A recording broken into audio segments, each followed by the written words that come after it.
You can't have this hierarchical structure again of anybody telling you what to do. So it's just everybody working together on the same field. All information, ideas are shared across the country and the world.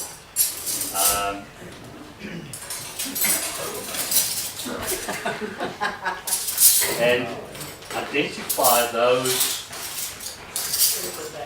who would like to teach. Okay? Whether it's on the health side, making the MagRavs, agricultural side, we need to find teachers who are willing to come forward to learn and to teach others. So in every community there would be local teachers.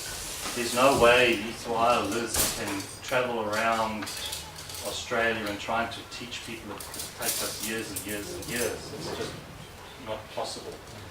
So what we're trying to do is come to an area like this, present, get people excited, show you what the potentials are, and then you take over. You find the people that want to learn and teach others, and you all start teaching each other. There everybody will find a nice little area that they enjoy and really put a lot of energy into that. And then you've got all the teachers on all the different levels. And if you want to learn, all the workshops are on the YouTube. You can join in on a lot of private teachings. We'll try and give as much information as we can, but a lot of it will come back down to you. There are books that you can buy which give a lot of information. So there's many ways that you have to find your teacher. Okay. How do we do this? By attending workshops, we've already started. Do other ones. Okay? No legal structure. You are just a group of like-minded people. Working together for the benefit of your people in the area. It's as simple as that. Self-funded, funds from the main foundation are a long way off. Mr. Tesh says a lot of the funds from manufacturing will be plowed back through various foundations. I mean, that could be years away, so you can't wait for that. You raise funds by holding workshops. Even from today's workshop, when you speak to Irene, there's funds available to kickstart your community from the workshop today. So it's already starting fund to start, and then you start working with each other. Other important one which we found out is to empower and not handouts. It's a bit of a touchy, because all we want to do is to try and help the poor, help the needy by giving. But that doesn't help them.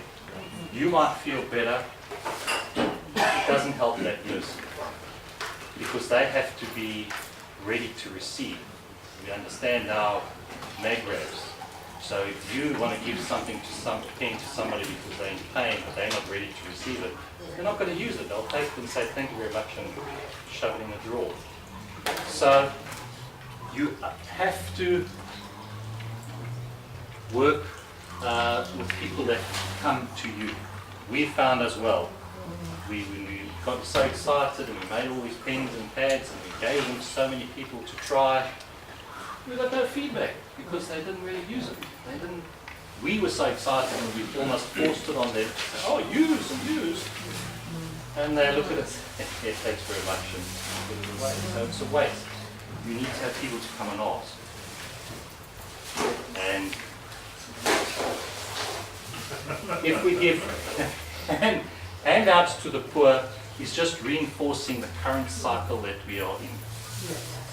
With the Centrelink and everything, is making people dependent on somebody else, some organisation, some government.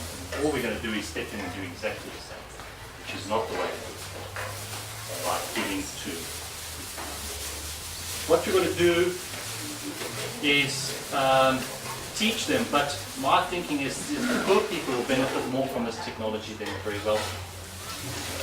Because by teaching the poor people how to do it, how to create the gangsters, teach the common man how to do everything, you're going to create abundance for them, the people that most need it. But they have to do it for themselves.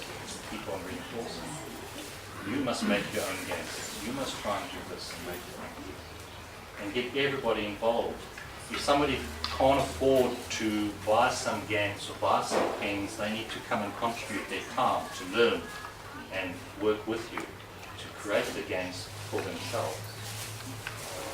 Okay. And through the workshops you can raise funds. It's almost, what I'm saying is trying to look at the old Robin Hood approach, because by holding workshops you are able to raise funds from the more wealthy people so that we can start teaching and really those people that need it. We can elevate those people that need it, that want to do it. We can stop this cycle of handouts all the time, because that gives confidence back to the person that they can do something themselves, and they can create for themselves, and they become responsible for themselves.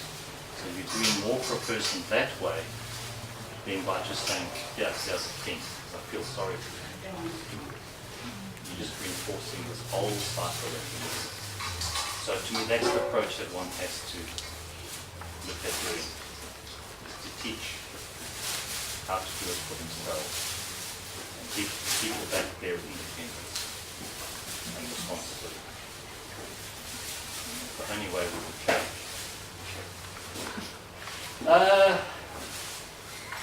Then, as I say, the people can contribute their time if they don't have money. Come and learn.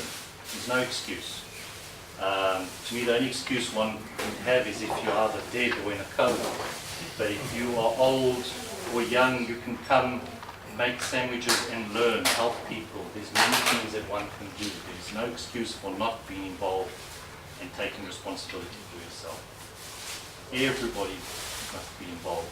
The kids will take this technology up very, very fast and get everybody else involved. From this, you can create many small-scale cottage businesses for yourself. When you look at Gil and Russell, they'll be holding workshops on how you can build your own mag red. Okay. But you have to build it, you know. You must go there, start putting it together, get the understanding, take responsibility, and then you take it home. And that's it. In the health side, as you see, there's creams and soaps and all sorts, and there will be many other products that one can think of, many other applications. And these are all cottage industries that you can create in your area in your community. So I'd just like to give a warm thanks to Jimmy and Lisa for their presentations today, and of course to Gil. If we could all just give them all a round of applause.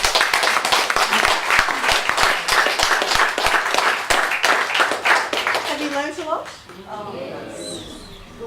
How keen are you today compared to how you were yesterday to make your own things? Has it increased or decreased? It's increased? That's great. That's fantastic. I know a lot of you have taken home patches, pens, the liquid plasmas. It's going to be really fantastic to hear back from you. So please keep in touch with us. You can do so a few ways. Please come and ask for our details if you'd like to keep in touch with any of us personally. We have a website, Many Hands for Peace, which is a really beautiful initiative that has been started by a group of women, actually. I just want to say a really quick word about that. You know, there's a lot of men here today, and we would expect that with this type of information. The sciences typically have been dominated by men, but there are also many women here today, and there are many women in the plasma community. And it's a really beautiful thing to witness, this unification happening between men and women, and how this knowledge is actually drawing people together to honour what each other has to share with each other, if you know what I mean. You know, that masculine and female balance is something that our planet needs so much. And so I thank you all also for holding space for that. here in this room, but also for every man and woman on the planet who's asking for that healing and that balancing to occur.